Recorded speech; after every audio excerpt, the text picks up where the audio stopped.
I would say without a doubt the most remarkable thing I've ever seen in remote viewing. It's radiating energy or something's coming from these very small central nucleus cores. Complex looking molecule. I think this is DNA is what I was looking at. It's very energetic, it's moving, it feels hungry. And their body is shimmering, having these molecules inside there, with the idea of bringing in lights. A light. There's a light in the middle. Bursting of energy, feels very agitated, very influenced, and it feels like there's a reaction going on. DNA relief and support. Unbelievable engineering. Engineering on a level that is, I would have to say, godlike. You're watching the FFG archives, uncovering our remote viewing debriefs from the vault, raw, unfiltered, and decades ahead of their time, now released for the first time on YouTube. Watch them all at futureforecastinggroup.com.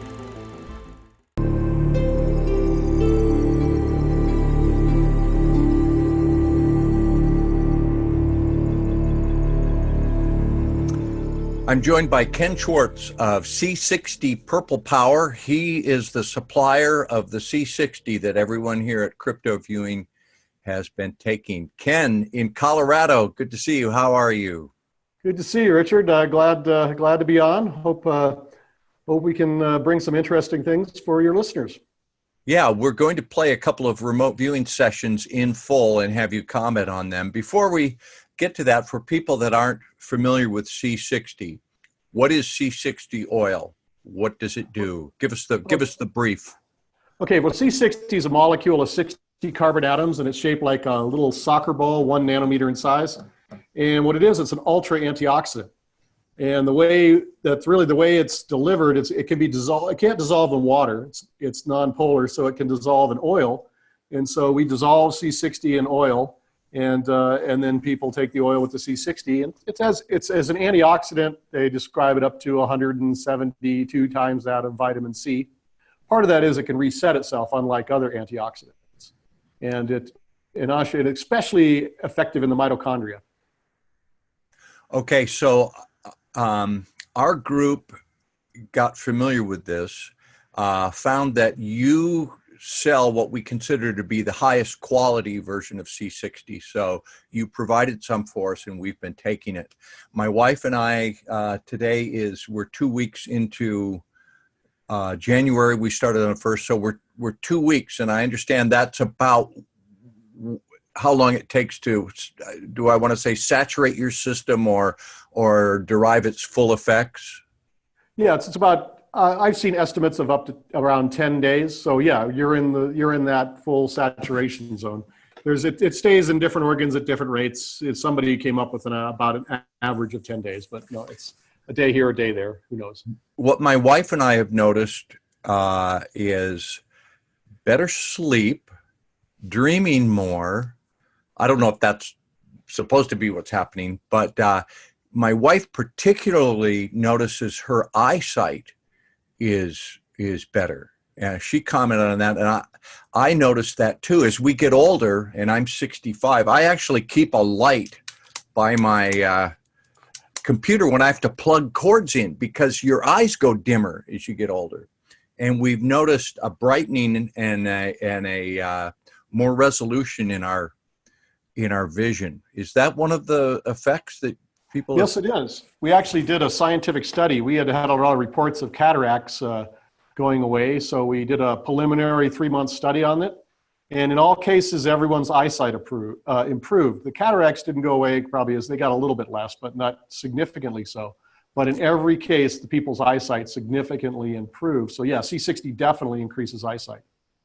Now, I just got back from my workout. I swam a mile in the lagoon near my house in Hawaii. And I can at my age swim a mile in about 35 minutes, which isn't bad. And then I go walk a couple of miles. I've noticed when I go to the gym, I seem to have more energy and strength. Now, maybe this is a placebo. I don't know. We need to do real scientific study, but have felt more vigorous and just felt better in just the 10 to 12, 13 days we've been on it. Yes, it definitely, we have a lot of athletes that use carbon 60, and they definitely notice their endurance increases. And another real good thing that they like about it, it's also the recovery times after exercise are greatly reduced. So instead of like a 4 or 5 hour recovery time, it's like more like 45 minutes. And so a lot of times people can go out and do something else rather than just be tired the rest of the day. Okay, so we're using it, and we're feeling good results already, and we're going to keep taking it and keep monitoring the results. We thought it would be interesting to see what remote viewers would do when tasked with this. And it's a difficult tasking because remote viewers, 90% of the time, a target is going to be a location, an event where you go to a place with structures or people doing something happening. To task a molecular event inside of a body that could throw a viewer off. So I was wondering how that would go. And we got some interesting results. 3 of us did it. Edward Reardon, who had a remarkable session. I did it, although mine was not completely blind. Daz Smith did it, and a couple of others are working on it. But we want to play a little video right now. How would a remote viewer perceive the interaction of C60 inside of a human body? Here's the video. I want to take a few minutes to relate an experience that I had the other night working this target, AL66-RS78. And I must disclose that I'm partially front loaded on this. And so some other viewers are working it, and I was wondering, like, what could they possibly, this is a weird target, what would they possibly perceive? So my curiosity was tweaked, and I was in a state of mind that I just kind of closed my eyes and what would this be? And stuff started coming to me. And I grabbed a pen and paper and I laid down in a dim room and had this experience where I saw a bunch of images and got a bunch of ideas. And it felt to me like 10 or 15 minutes, but I knew from the clock when I had started at about 8 o'clock, all of a sudden I was having one of the most profound experiences of my life, seeing something that I'm going to show you that is just exquisitely beautiful and almost surreal in its elegance and design. And all of a sudden my wife was in the room. She had come home from work, and wow, how much time has gone by here? And I'd been in this place for about an hour and a half. It felt like just a couple minutes to me. So this is what I first saw when I addressed this. I saw a big thing, a shape with kind of roundish with some irregular aspects that was not really strong focus. And then some other smaller things, a number of other smaller things with a lot of little things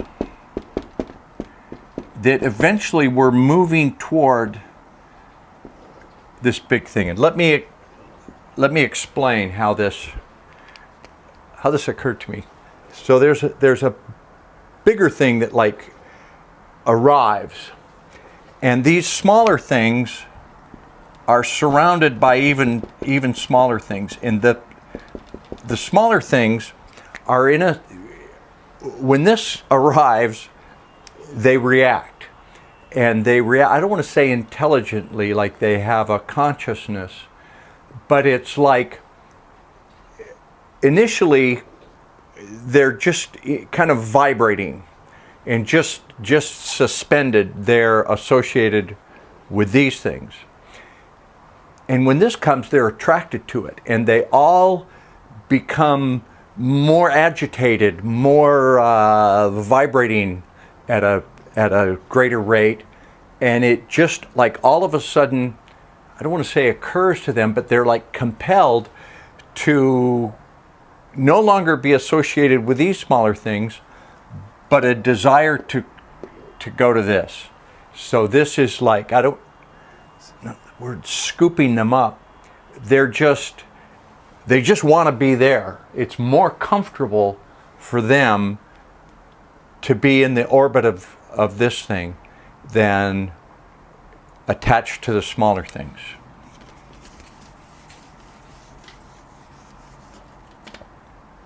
Okay, so trying to figure out what these smaller things were and why this is happening. It's like, okay, there's a bunch of things here with little things kind of sort of attached, right? But there's not a strong bond.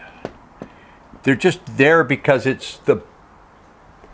there's just enough attraction for them to want to be in this neighborhood. But the bigger thing has a greater attraction. It's like more attraction. I want to say like if a big planet would come by, it'd pull the moons away from smaller planets, something like that. But I can't figure out the attraction. It's not gravitational, although it might be somehow related to gravitation. Is it electromagnetic? Is it chemical? Is it I'm not enough of a scientist to say, is it some kind of atomic electron type? You know, what holds an electron in an orbit? I don't understand. I'm not a physicist. I'm not a chemist. I don't have enough science. But I would say it feels like gravitation. It feels like electromagnetic. It's sort of like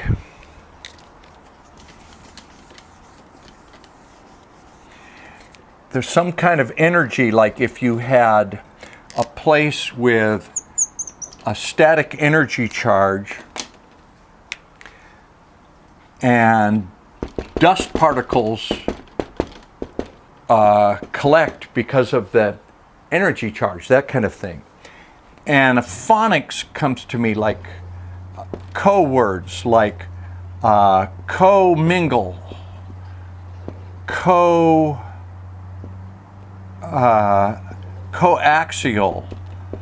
coalesce.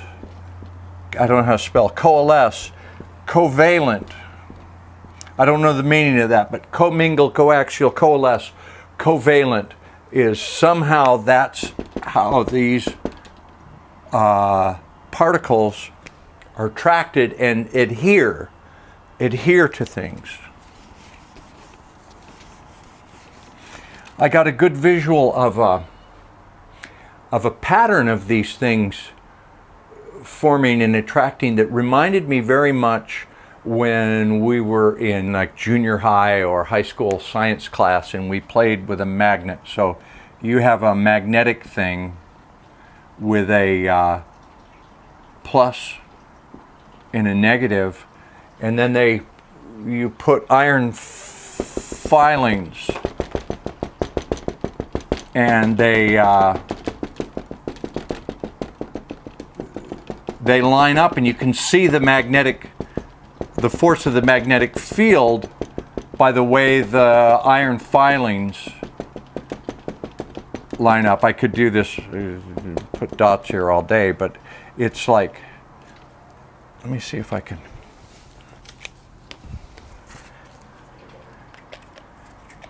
I'm trying to graphically show you what I saw I got a very good visual of this. I don't know if I'm just making a mess here. But you get the point. There's an attraction where little things swirl to this and swirl to this and stick to it in a shape or pattern.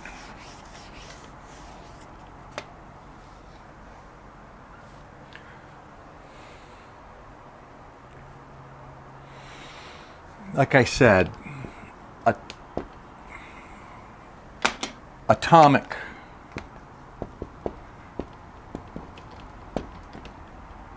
molecular,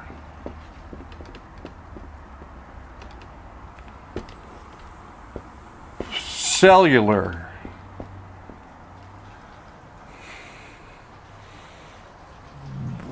cellular debris, cellular regeneration,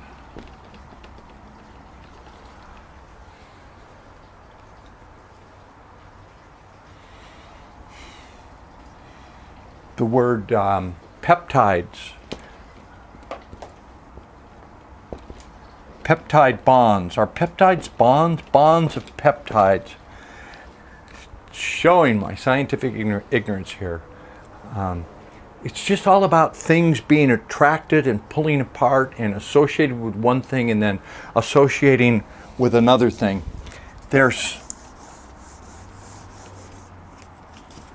I see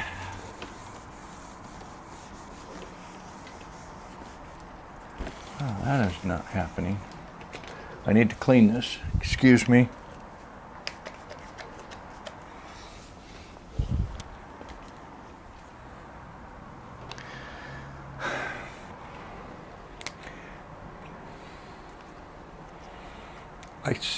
I see like strands.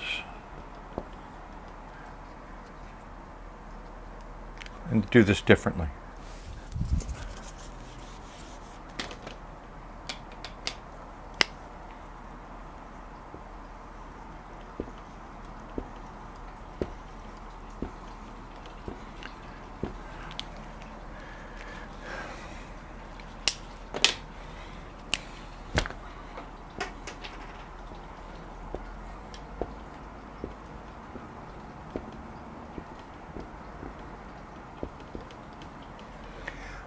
These are like strands or fibers, and at one point they were all alive and what's the word, vigorous,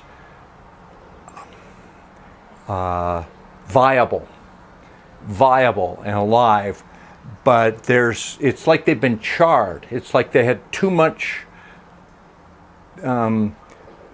energy go through them, heat or some type of electrical transmission or usage that has shorted them out, so they now become brittle and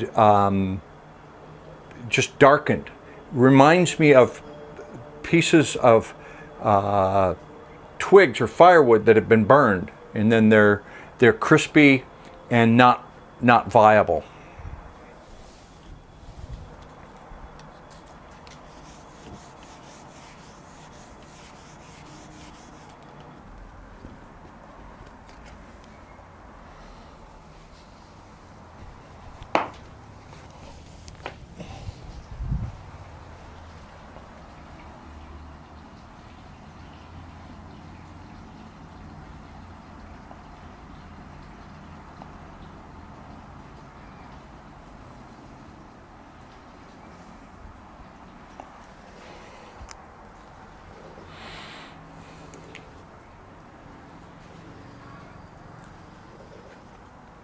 Okay, I had to put measurements and mark this. This is, I would say without a doubt, the most remarkable thing I've ever seen in remote viewing. The most beautiful thing, the most exquisite. It reminded me, if you can recall back to when the first time was you saw high-def TV, like a really beautiful picture on a really good high-def TV, times 100. This was the most exquisite colored. I saw it in a black background, and I saw strands, very thin strands of light. And this is the pattern that they formed. God, can I?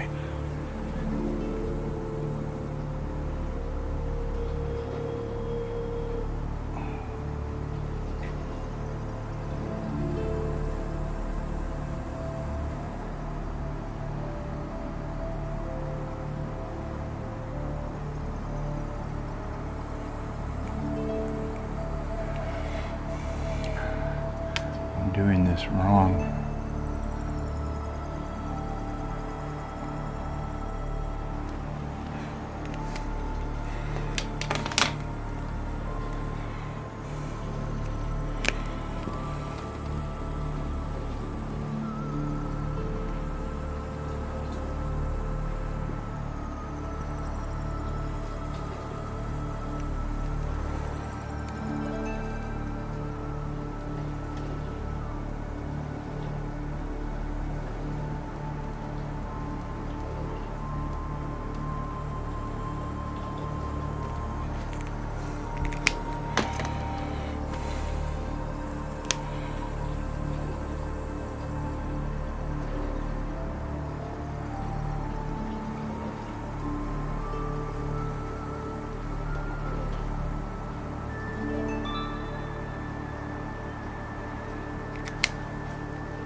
I didn't draw that right.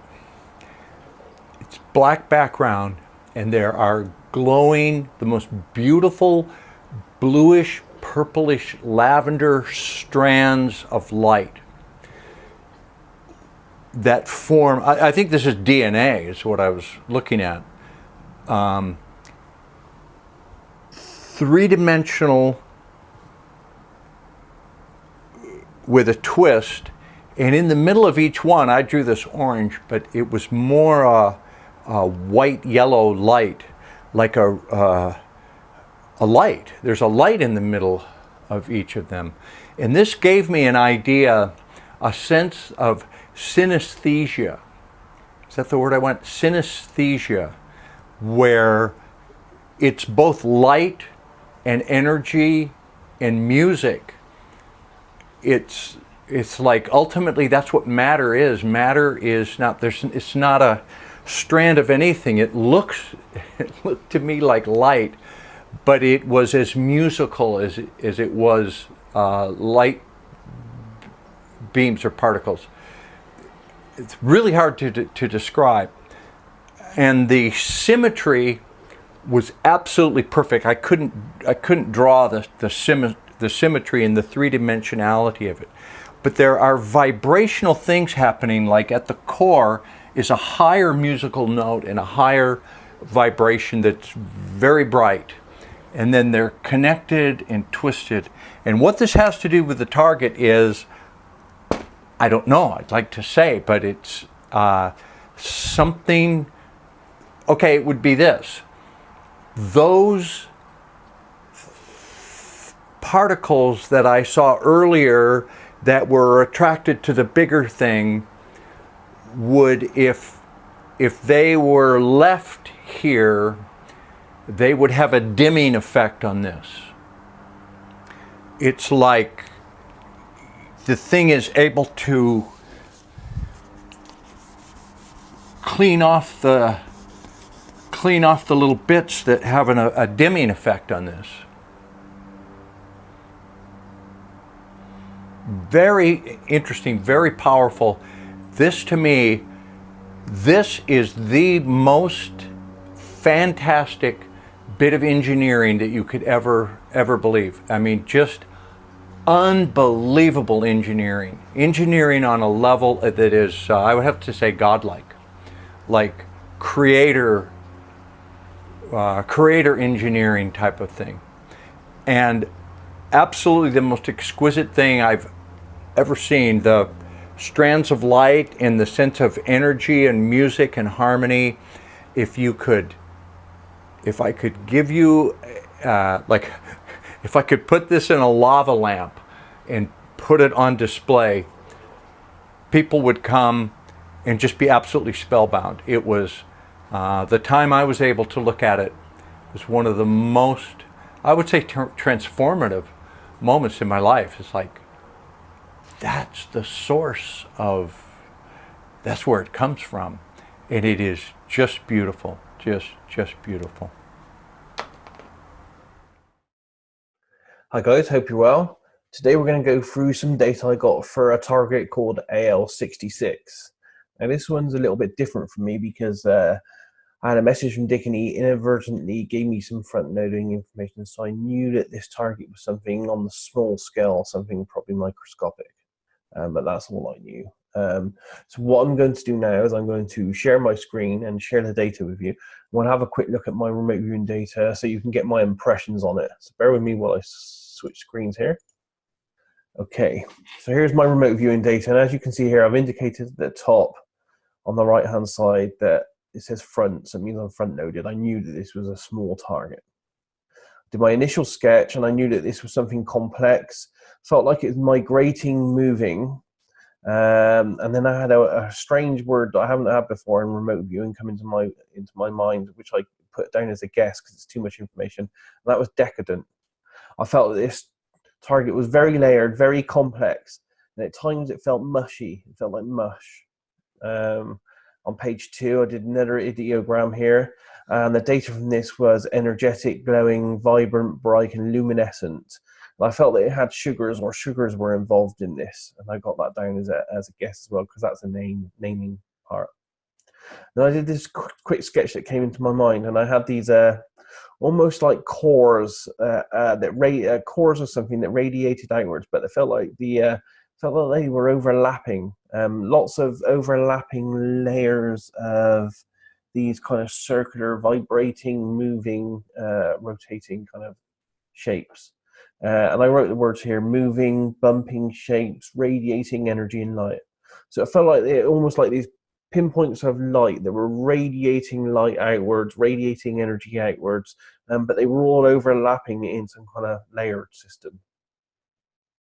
Moving on to page 3, another ideogram here, which produced this sketch here. So these are a bit strange, and it feels like there was this almost like a nucleus or core that then radiated energy and light outwards. But it also felt like each one of these cores felt like it was on some kind of spiral movement. And when you saw all of them together, although it looks slightly archaic, there seem to be hundreds of these all moving, all creating this geometric, beautiful shape. So there's the cores that just almost like radiate or push out energy and light. Very, as I know from the protein, on a very small scale. So this feels like these are excited. Feels like there's energy. It feels like it's moving. And it feels like it's organic, or a feeling of life. This feels like it has not a consciousness to it, but something, it feels like a living thing that I'm looking at here. Then I did an advanced sketch of that, and I tried to sketch what I was kind of seeing in my mind, the picture I was seeing in my mind, with all these overlapping points of light or energy, these molecules. They're something like molecules or something, but I can see and feel this radiating energy, or something's coming from these very small central nucleus cores. And I got here because it all looks a bit strange. I got here a guess of micro wormholes. My notes here is this is a feeling of rapidly moving energetic bundles of energy. Each of these has a nucleus. They feel they're rotational, so it feels like it's moving around in a circular direction as it spins in and elongates outwards. This feels very cyclic, but also has a chaotic pattern. And I wrote here as a guess underneath Mandelbrot, because it kind of feels like it has some connection to the Mandelbrot theories and sketches and drawings and stuff. Move down to page 4, another quick sketch here, and I tried to do an in-depth sketch of what this looked like if I looked at one of these pinpoints up close. So it looks like it has like this central core which is round, and then this kind of energy kind of dissipates outwards from it. So I wrote here energy, energetic buzzing, and it's dissipating. So the energy is dissipating and moving outwards from a central core. Zoom in even more to the central core. And the central core feels like it is semi-solid. It feels like there's 2 states to it. There's 2 components to it. Almost looks like an egg or a cell of some kind. Very strange. And then it's got this kind of energy or force or something that's radiating outwards from this nucleus. And I've got an AOL here of an egg because, when you're drawing it like this, the first thing it looks like is an egg. So that's all that is. I've wrote here, the core feels like it's 2 different parts combined. And these 2 different parts kind of interact, but also it's like a positive and negative, which then causes this interaction and all this energy. So I did some more sketches here. It's very energetic, it's moving, it feels hungry. It feels like it moves along, and it's something about the energy and the movement allows it to eat or do something, eat something, and transforms it into its own energy. I couldn't quite get what I was being told or what I was seeing there. It feels it's in motion. Feels like it's searching for energy. It's almost like it's an energy type creature, type living thing that searches out other energies and then eats them or something. Very strange. Some more pictures here, trying to map their movement here, and it all feels very circular, feels very kind of almost like ballet, kind of really soft and circular and cyclic. They're all going like this, and I tried to show the overlapping nature of these and how they work here. They're moving, colliding, absorbing.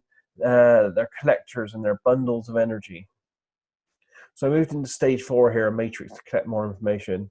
I wrote they're small, circular, glowing. They're bright white, iridescent energy globules. And I tried to do another sketch here with the nucleus and the energy all dissipating outwards. I wrote here underneath energy release. It feels like waves of vibrating energy. They're coming out from the core of this nucleus of this target. A note here I wrote, it's strange, but this feels like both an energy and an unorganic thing. So it felt like it was alive, but also felt like it was energy. There feels like some kind of control over this.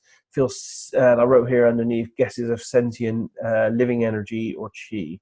It has that kind of feeling about it. It's made of complex layers, moving and expanding. And I wrote here as a note, it's as if they absorb and feed off the environment. They're very active, very busy, very energetic, buzzing and high, like an end product or part of a process going on. And I wrote here a note that this feels like it's a medical process. So I think that they absorb and feed or take energy or take something from the local environment about them, convert it, and then radiate energy outwards. Here's another sketch I did again of trying to get these overlapping areas and showing the cores and the energy and everything. And to me, at this stage, it looked like sparkles of light and energy with mass. Feels like they were fast moving. They were on arcs and curves of movement. There's lots of speed, motion, and luminescence. So it looks like they glow. If you look at them close under a microscope, it feels like they glow like pinpoints of light. And I tried to do this kind of cross section here, and it almost looks like cross section between, I don't know, two layers or something. Looking at a cross section in. I don't know what it is, some kind of organic type thing there with two barriers, and then all this interaction happening between those two barriers, in between layers. And I tried to go really, really in depth into the nucleus of this thing, and this is a quick sketch of the nucleus, and it felt hot, dense energy spinning, which is fluid, bursting with energy, feels very agitated, very influenced, and it feels like there's a reaction going on. And that's it. So that's all I have on this target. Let me just repeat the number again of this. The target number given to me for this was AL66. I did know that this was something very small. That's the only information I had. So it's still a little bit strange to me because I haven't had full feedback on this yet. So it's going to be very interesting to see what all the other sessions are and what the feedback is, because it's felt like a very strange target, but very interesting, very alive, and very full of energy. Looks like it's something that's quite amazing, really. So that's it on this one. I hope you enjoy the information. Speak to you soon. I was getting a cluster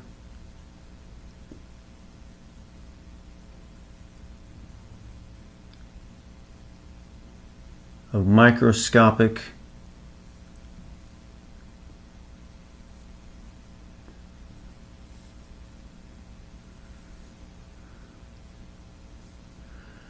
on the micro level in water or liquid.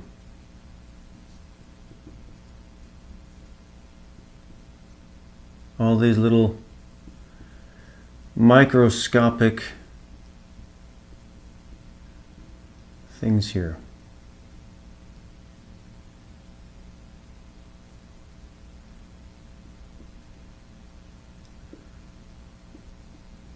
These kind of clumps. A whole bunch of them.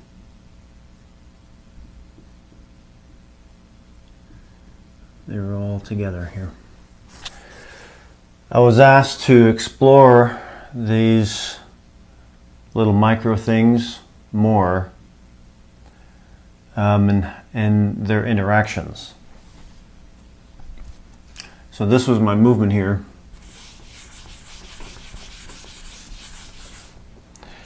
And I went into another session and was tuning into molecule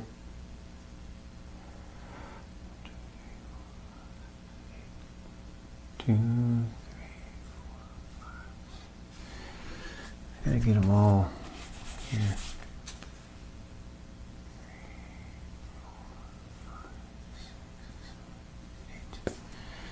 like this.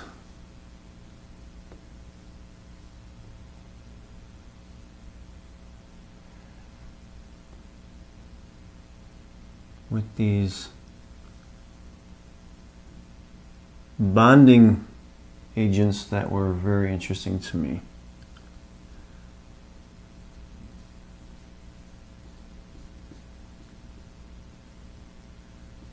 And it broke into a very complex looking molecule.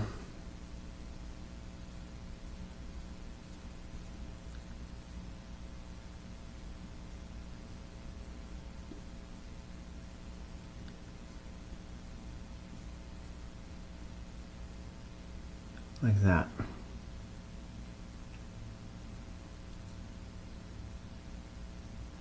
A complex looking molecule that as I was trying to comprehend it, it was like it locked in like a chain. And the bonds became very interesting to me, so I wanted to go in closer to that. So I wanted to go in further into one of these bonds here.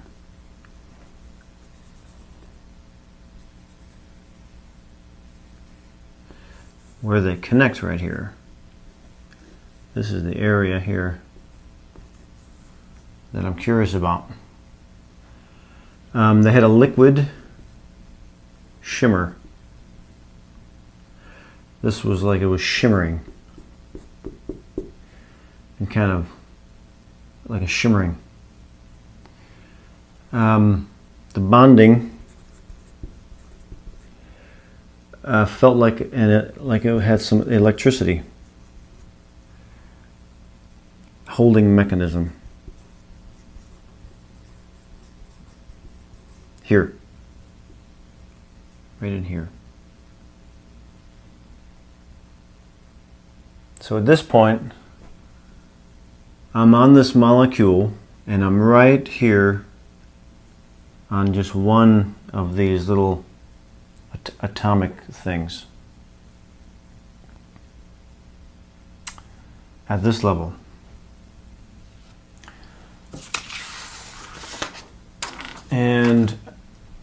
But I wanted to go a little bit closer than this. I want to get a little closer as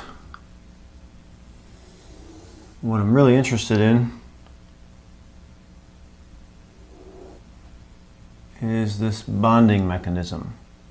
So now I'm in one of these atomics, one of these atoms, and of this size here, to try to comprehend how these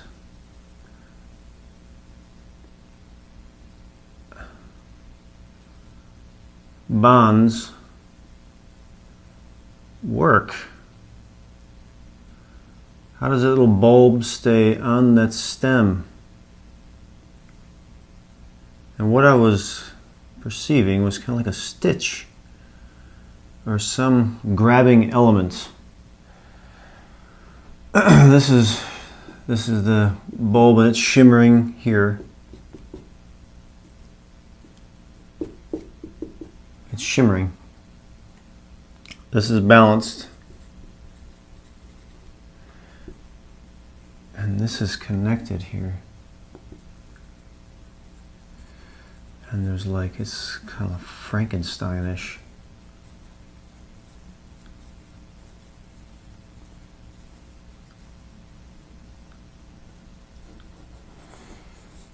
This thing here, like that.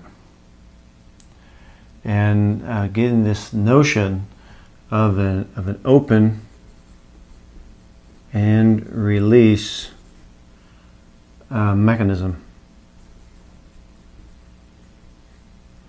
And it, with a feeling of like magnetism. Magnetism.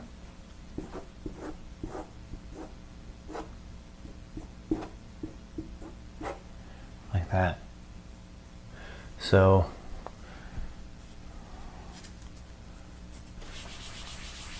get that out of the way. Here's one of the bulbs. I call it a bulb, but I guess one of the atoms. And how does that atom, how does it stay connected in one of the bonding attachers here? And it's like these little grips bonding them together, almost like they're like sewn in or something like that, or like there's some little grabbing it and holding it on there.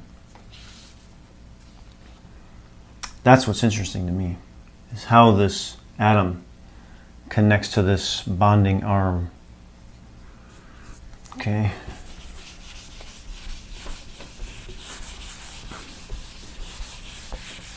Very cool.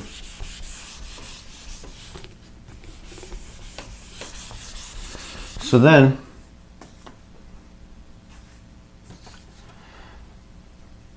I gave myself a movement where I set my mind into a task to describe the unknown as it relates to this target. And I was getting a lot of action words, moving, playing, curving and round, dimensionals floating,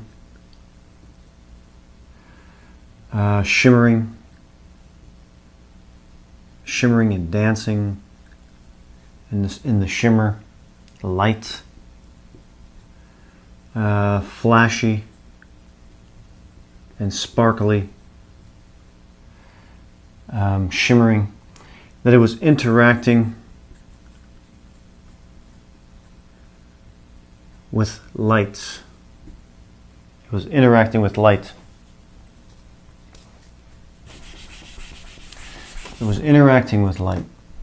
And there was something about the light interaction. The light interaction. It's like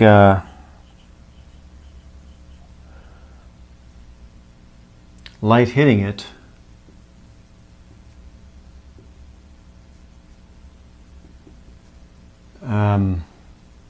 has an effect. Has an effect on it,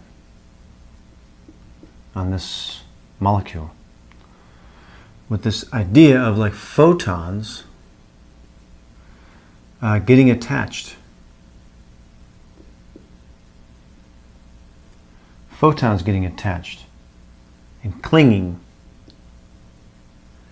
And that looks something like this. But this is one of the atoms, or one of those little bulbs. Here it is connected. And there were these like photons. I'll just call them photons out of lack of, I guess they would be photons. Particles of light that were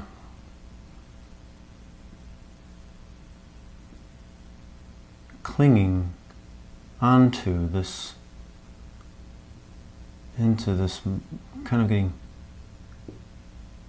these are the photons coming down. Well, or coming down is relative, but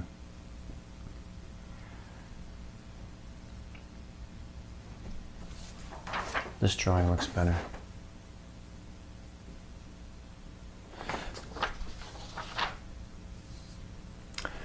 Particles of light hitting it. And it was this idea that would be neutralized, or some type of neutralization, when the particles of light hit.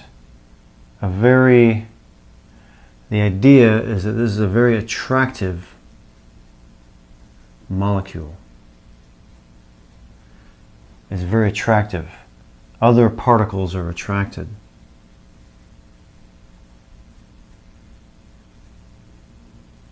Oops.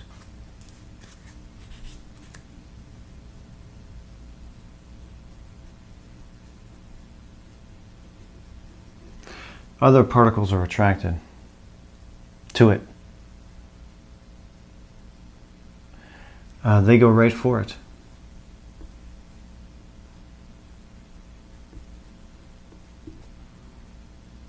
And are they absorbing?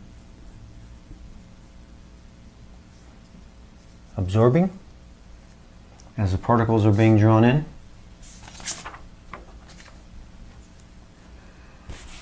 And then I drew a picture of that.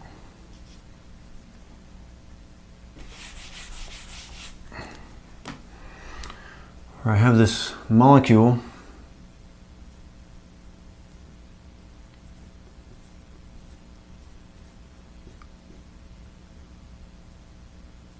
my drawing is really bad with these markers. I have this molecule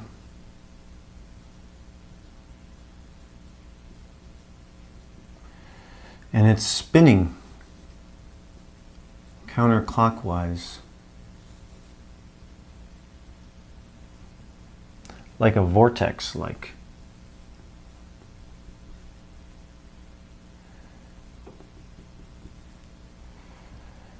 And these other particles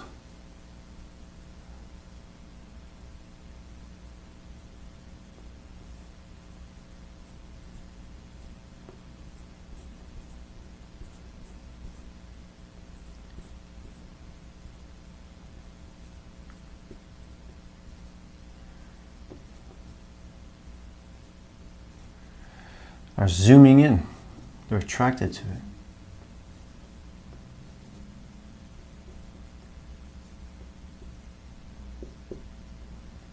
They're pulled right in.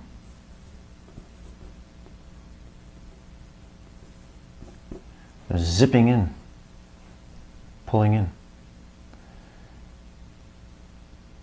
And I even got this idea of like one of these particles saying, "Get him! Get him!" They're zooming in on him. They're pulled in, they're attracted right into this molecule. As it's spinning, this molecule is spinning counterclockwise, and these other particles are drawn to it like a magnet.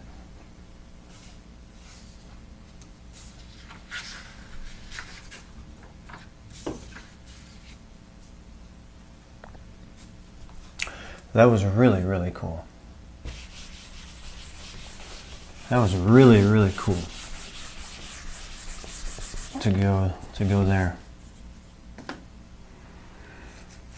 Some ideas were coming into my mind. High potency. Calibrated. Designed. Like a designer's shape. Like a designer's shape. Geometric. Collapsing. Folding. A lot of energy here. Reshaping. Blood. I get the idea here that I'm in the bloodstream. I'm in the blood. Or this molecule is in the blood.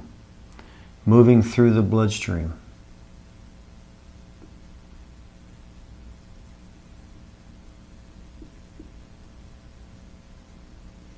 It's moving through the bloodstream like a magnetic force.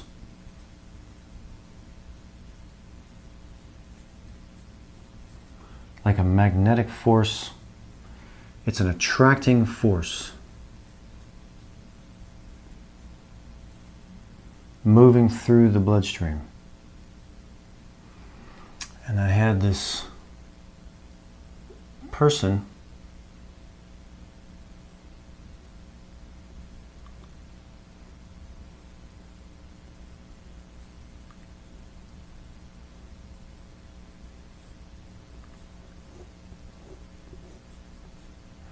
here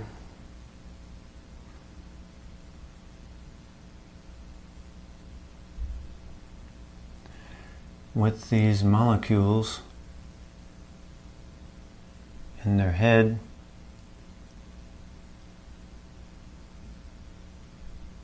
and in their body.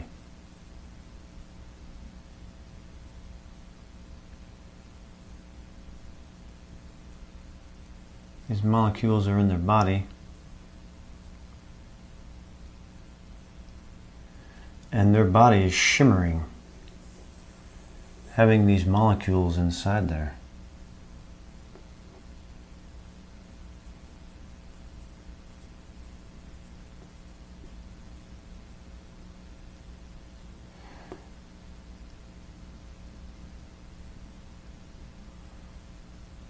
These molecules are inside their body. And it has an attracting effect on the body.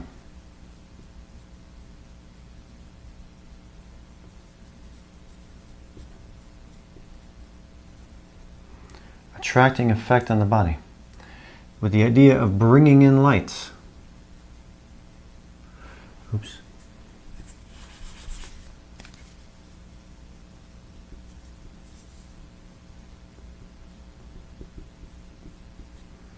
Just like photons. It's just like that molecule is absorbing in these photons, and these photons are being attracted in there. Having them in the body, it was like the body was attracting light and absorbing light and photons. And the idea was that it made you, like an effect on the body was like it makes you magnetic. Magnetic.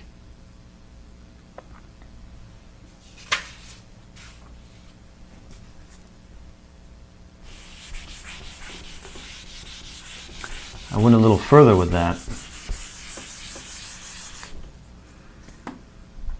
With this expanding on this notion.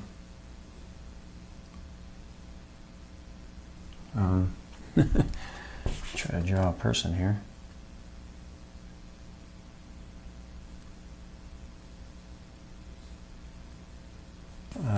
Wow, I can't really draw. I cannot draw with this. Oh.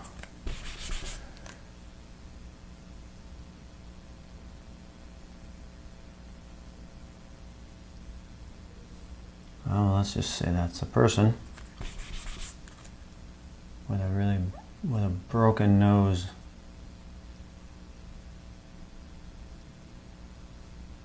Not a neck that long.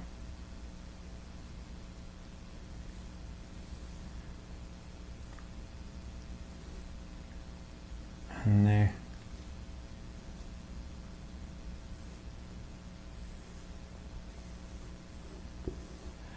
And they have this molecule in there.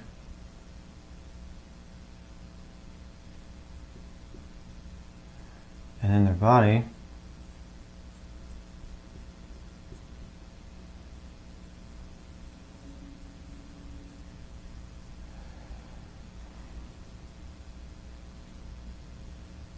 And they're magnetic. And there's this notion that like they're pulling things in. Like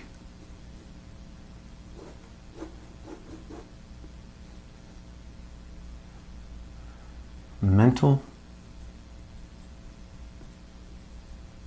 kinetic energy. Mental kinetic energy.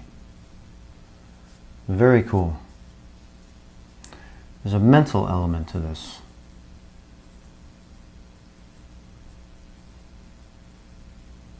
A mental element to this.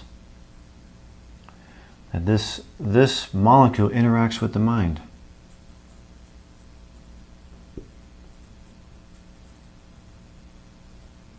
Interacts with the mind, or has an effect on the mind. I got a stage 7, which is like hearing a phrase, somebody saying something. This might have been me. That there is exploration to be done.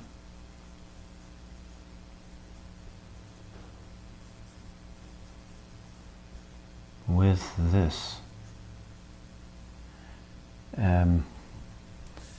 It reminded me of becoming like Magneto from the X-Men, where you have kinetic power. You're pulling things in.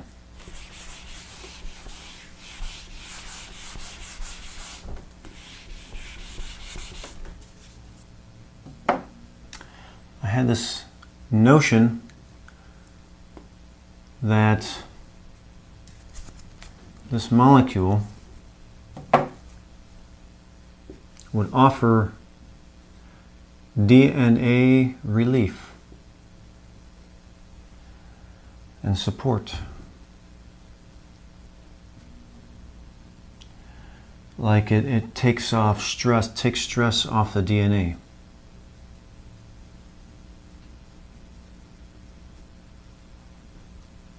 Takes stress off the DNA and kind of like surrounds it and protects it. Like that. So that the DNA can unfold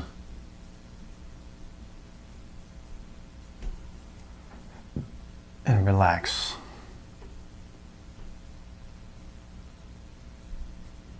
Like that. Even this notion of restructure. Positive effect on the DNA. Like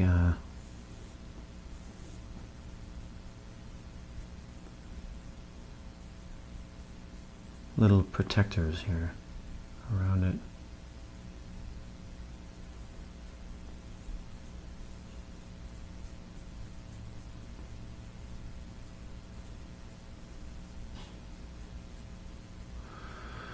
Like that. Very, very interesting. Very interesting target. All right, Ken, you've screened those videos. What was your impression as a scientist? I was really amazed. Ed's remote viewing of it was just amazing. And he got a whole bunch of things that, unless you were an expert on it, you wouldn't even know that, but he hit them all. He got them all. And then he saw stuff that we weren't even aware of. So I was really, really impressed with his remote viewing session. What are some of the things that he got right? Oh, one of the things that C60 spins, and then especially a lot of the reactions that go along the chemical bonds, but he brought up a few other things that I hadn't seen before. So, yeah, I mean, he got the shape of the molecule right, he got its interactions, its chemical bonds, and things, and a few others that I mean, kind of the way the oxidative radicals are attracted to it. It's really amazing. I was really impressed. Well, that's interesting feedback, and it gives us evidence that maybe remote viewing can be used in some esoteric manner. We have remote viewers who aren't biochemists, who aren't molecular scientists, with no background in biochemistry, trying to see a complex interaction. What does C60 do in the body? Well, it's a selective antioxidant. And so it only reacts with high energy oxidative radicals like superoxygen, which is an oxygen with an extra electron, hydrogen peroxide, hydroxyl radicals. And a lot of this actually goes on in the mitochondria. That's one of the areas that C60's found its greatest benefit. And the mitochondria actually use it to change the charge potential between the inner and outer membranes. The mitochondria, by the way, are what makes ATP the energy of the body. And so it greatly increases their efficiency and functionality. And that's why it's selective antioxidant that C60 does. So it only really hits high energy oxidative radicals. And that's the kind of one of its key activities. So it's not going to interfere really in drugs or with vitamins or other lower level energy things. It just deals with the highest energy oxidative radicals. Okay, so Ed did a great job, and I also did this. And Ken, I've got to tell you, I had one of the most beautiful experiences ever. And that was when I believe I saw DNA. The first thing I perceived was a large thing with a bunch of little things that were somehow attracted to it. And it was almost like they were over here because it was the easiest place for them to be. And then when this thing came in the room, they all wanted to be next to it, like they were drawn to it.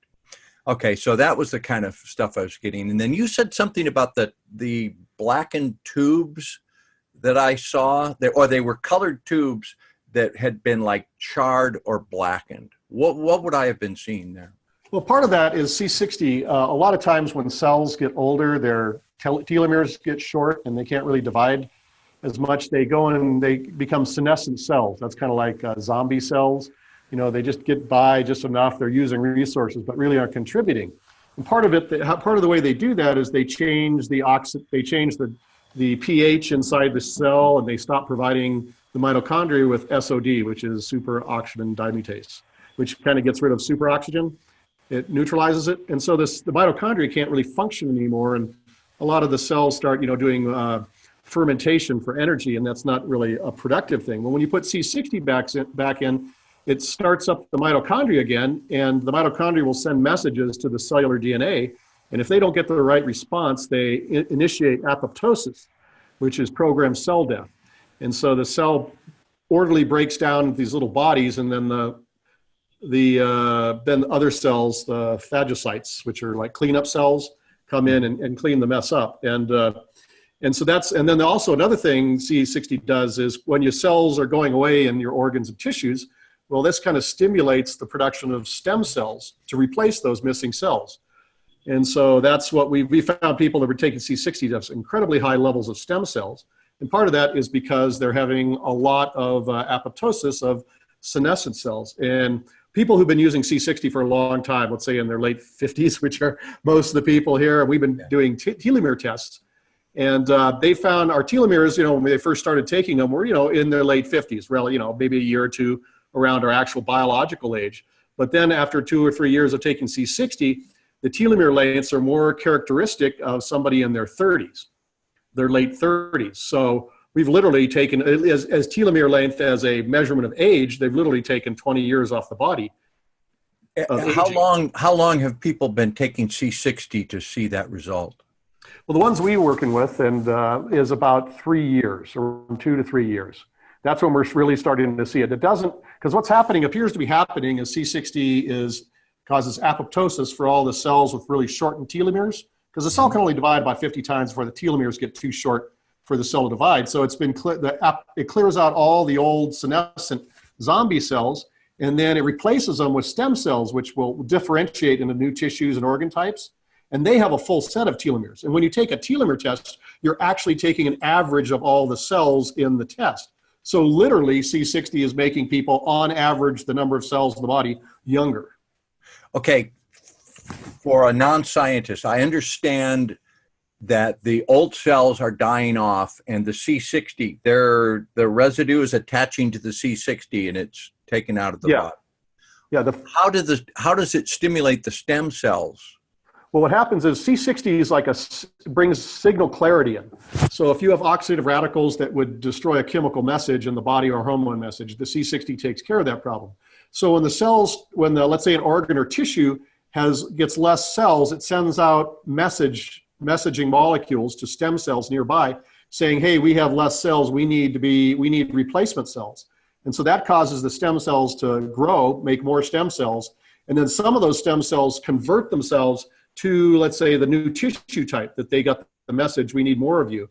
So they'll convert from a stem cell into, you know, a heart cell or an intestine cell or a thymus cell or something, whatever the tissue type needs. And then they go under rapid growth. First, they differentiate into the new type. They do a bunch of divisions, kind of the way a baby cell does in an embryo. Mm-hmm. And then they slow down their divisions, and then they become functional cells performing whatever action, like in the liver or lung cell or whatever cell type is needed. Then they become working cells in your organs and tissues. Now, this brings me to that vision I had of what I believe was DNA. Is I had all of a sudden bilocation to this inky blackness where I saw the most beautiful strands of light that were very thin but glowing in the symmetry of the thing, and in that pattern, and in the middle was like a little sun. It was I tried to draw it as best I could in the session as we saw it, but it was just absolutely beautiful. If you could put that in a lava lamp and you could see what I saw, people would just, wow, stare at it. How would DNA play into C60? We're actually allowing DNA to repair our body? Yeah, well, part of it is, well, first off, Ed, if you go back to Ed's video, which people had seen, he says how C60 provided protection and relief for the DNA. And part of the thing you saw, the DNA was dimmer and then it got brighter. Mm-hmm. And part of that is it might be demethylization. And what happens, I don't know if people have heard about epigenetics, but it's the cells can sometimes modify DNA. Let's say if the organism undergoes like a bunch of starvation events, it'll actually send methyl groups to the DNA, which kind of suppresses gene expression. It kind of slows it down because it's trying to adjust the next generation and maybe even itself to, let's say, for another starvation event. So a lot of times when there's toxins or other challenges, the cells will use epigenetics to kind of tone down certain genes. And we had thought that maybe we had some supporting evidence that maybe C60 demethylates. So a lot of that, the organic damage and other things that have happened to people over time, C60 goes in there and demethylates, helps some process by getting rid of the methyl groups, which are kind of suppressing DNA expression in certain things, mm-hmm. and so that the DNA can more fully express itself on what's possible. And part of that demethylate, that's why people are growing every generation. You know, the sons and daughters are larger than their parents were. Mm-hmm.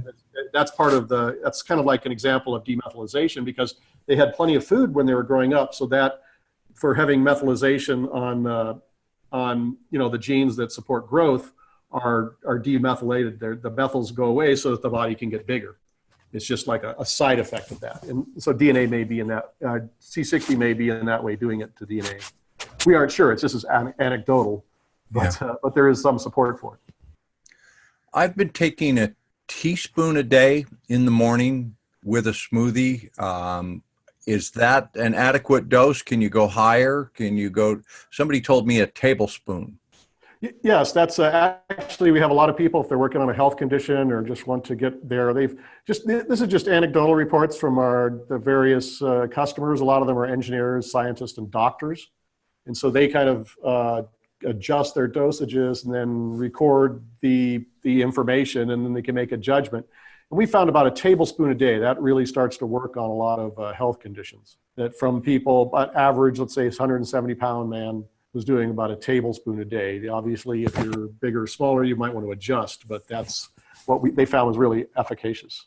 Okay, well, I'm going to up my dose a little bit now to a tablespoon. My wife is petite; she can stay at a teaspoon.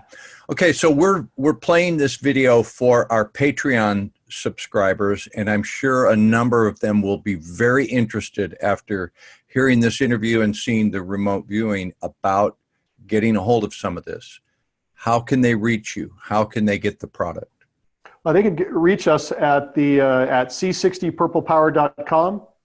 We have a website where you can buy C60 Purple Power, and you can also find us on Amazon.com. So it's c60purplepower.com is the website address to go to get C60. All right. I'm lucky because the people we work with here at Crypto Viewing, one of our guys was very familiar with it and researched where to get the best, and that led him to you. And they provided it to everyone that's working with us, all the remote viewers and all the ancillary people. We like, here's a bottle, try it out. So we're going to stick with it. All right, Ken, thank you very much for your comments, and for everyone listening. I think it's good stuff, starting to work. Very good. Well, glad to be on, and thank you for talking with us. Okay, thank you. Subscribe today for full access to our massive archive of remote viewing debriefs. The past, the present, and the future, only at futureforecastinggroup.com.